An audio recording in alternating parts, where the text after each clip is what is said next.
SSC JE 2024 का exam 4 shift में पूरा हुआ। सिविल इंजीनियरिंग में अगर आप देखें, मैकेनिकल इंजीनियरिंग में आप देखें तो 2 शिफ्ट में हुआ, इलेक्ट्रिकल इंजीनियरिंग में 3 शिफ्ट में हुआ।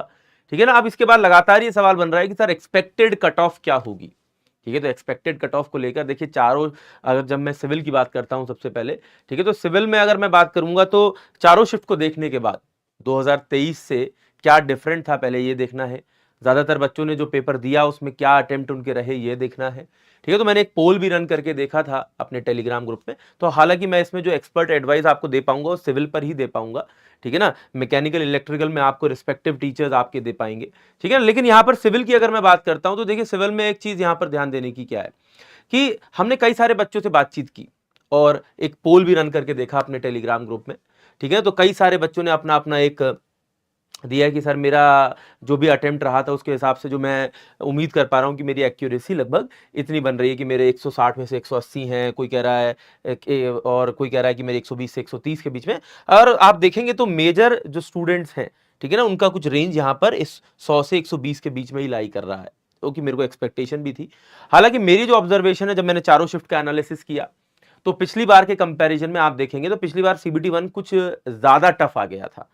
ठीक है ना, इस साल के कंपैरिजन में। हालांकि बहुत सारे बच्चों ने ये भी कहा है कि सर बहुत इजी था, कई बच्चों ने ये भी कहा मॉडरेट था, एक दो बच्चों ने ये भी कहा कि टफ था। अगर मैं सब बच्चों के क्वेश्चंस देखूं जो उन्होंने बताए और सारी चीजें बताई उसके हिसाब से देखूं तो मुझे लगता है कि पिछली बार की तरह एकदम से हार्ड टाइप महसूस नहीं हुआ है, लेकिन इस बार पेपर ट्रिकी था, काफी ट्रिकी पेपर था। मतलब आप देखेंगे तो स्टेटमेंट बेस्ड सवाल पहले के कंपैरिजन में ज्यादा थे, असर्शन रीजन कंपैरेटिवली ज्यादा थे हर साल से कंपेयर करें। और ये क्वेश्चन देखने में, क्योंकि एक क्या होता है कि जब न्यूमेरिकल आपके सामने आता है और आपको लगता है कि यार ये न्यूमेरिकल सॉल्व नहीं हुआ, इससे मैं वैल्यू नहीं निकाल पाया, ठीक है, तो वो एक हार्ड लगने लगता है, कहीं ना कहीं एक दिमाग में मैसेज जाता है। ठीक है ना। और मुझे लगता है स्टेटमेंट बेस्ड क्वेश्चंस में और ये जो असर्शन रीजन वाले जो क्वेश्चन और काफी सारे बच्चे से जब मैंने बात करी तो उन्होंने कहा कि सर जैसे पहले बहुत एक डायरेक्ट टाइप का क्वेश्चन आता था और एक प्रीवियस ईयर क्वेश्चन से के रिपीटेशन काफी देखने को मिलते थे। तो इस बार एसएससी ने जो 2023 से है, हमने ये भी पाया है और स्टूडेंट्स का भी यही कहना है कि जो पूछने का तरीका है वो बेहतर कर दिया है। अब क्वेश्चंस को वो फ्रेम करके और डायरेक्ट नहीं पूछ रहे हैं, ठीक है, थोड़ा घुमा कर पूछ रहे हैं। और तो इसी के बेसिस पर मैंने एक कंक्लूजन बनाया कि ट्रिकी भी रहा है। अब इसके हिसाब से अगर कट ऑफ देखा जाए, ठीक है, तो चारों शिफ्ट का एनालिसिस कहता है, मैं काफी सारे बच्चे कह रहे हैं कि सर इस बार कट ऑफ काफी हाई जा सकती है क्योंकि बहुत इजी था, कई लोग कह रहे हैं कि मॉडरेट था। तो मेरा मानना यह है कि कट ऑफ कंपैरेटिवली बढ़ सकती है, लेकिन वो एक्सपोनेंशियल जो कई लोग कह रहे हैं 130 कट ऑफ चला जाएगा, 125 चला जाएगा, वो मुझे नहीं लगता। ठीक है ना। अगर मैं हर करीब 2016 से कि यहां से मैं आपको कट ऑफ दिखा पा रहा हूं स्क्रीन के ऊपर कि भाई कब कब कितनी कितनी कट ऑफ गई थी, तो लास्ट में देखिए 2023 में 108 गई थी। ठीक है, लेकिन मुझे ऐसा लगता है, जो मेरा अपना एक एनालिसिस है बेस्ड ऑन कि बच्चों ने मुझे क्या बताया, क्या उनके अटेम्प्ट रहे, ठीक है ना, करीब मेरे टेलीग्राम ग्रुप में लगभग 3,500 बच्चों ने पोल में अपने अपने अटेम्प्ट डाले हैं, जो मैंने अभी आपको ये ग्राफ दिखाया।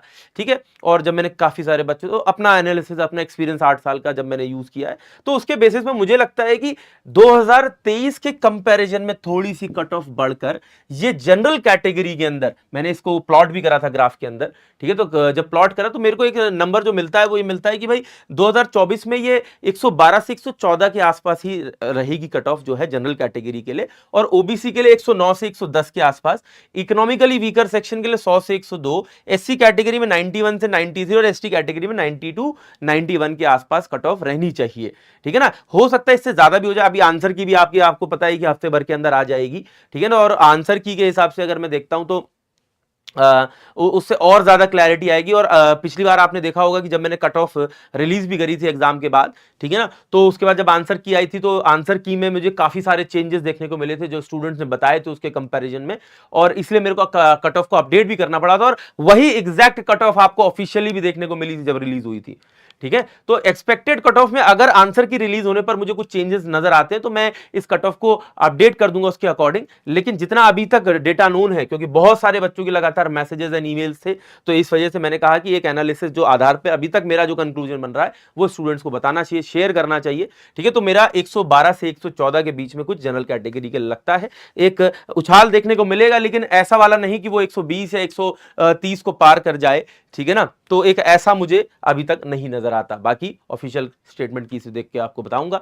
बाकी एक चीज ये बता देता हूं कि सीबीटी 2 के लिए जो लोग तैयारी कर रहे हैं, सीबीटी 2 के लिए एक स्पेशल वीडियो मैं आप लोगों के लिए कल पब्लिश करूंगा चैनल के ऊपर, उसमें कितने नंबर ऑफ क्वेश्चंस आएंगे, कैसे आएंगे, कितने तरीके के क्वेश्चंस आते हैं, क्या आपकी अप्रोच होनी चाहिए, किन चीजों पर आपको ज्यादा ध्यान देना है, और ये सारी बातें मैं आपको उसके अंदर बताऊंगा। तो CBT 2 को आप उसमें देख लीजिए, एक बार समझ लीजिए, ठीक है ना। आप कोई ऐसी इंफॉर्मेशन नहीं होनी चाहिए जो आप जिससे रह जाए आपके और आप CBT 2 में अच्छा परफॉर्म ना कर पाए। तो वो एक वीडियो जो है 5 से 10 मिनट की मुश्किल से वीडियो होगी और वो आप लोगों को CBT 2 पे एक अच्छा क्लैरिटी जरूर प्रोवाइड करेगी, ठीक है। उसके अलावा भी आपको लगता है कि कोई डाउट्स है आपके मन में, तो आप वीडियो के नीचे कमेंट कर सकते हैं, मुझे बता सकते हैं, ठीक है। क्योंकि आप एक चीज ध्यान रखिएगा कि 200 से 300 जब आप दोनों मिला देते हैं तब 500 पर आपका फाइनल सिलेक्शन होता है। तो अभी CBT 1 का 200 नंबर का पड़ाव ही अभी पार हुआ है, अब ये 300 नंबर का CBT 2 का पड़ाव भी पार करना है। इसलिए हमें ये क्लैरिटी रखकर चलनी होगी कि भाई हम अपना ओवरऑल 500 में से जो स्कोर है हमें वो बनाना है।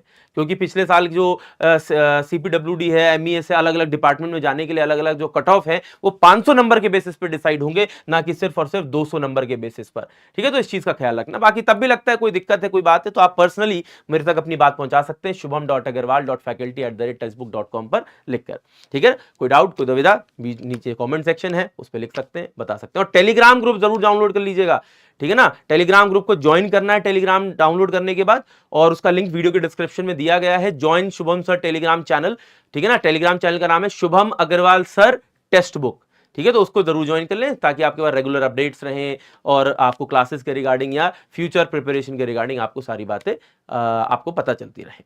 Thank you.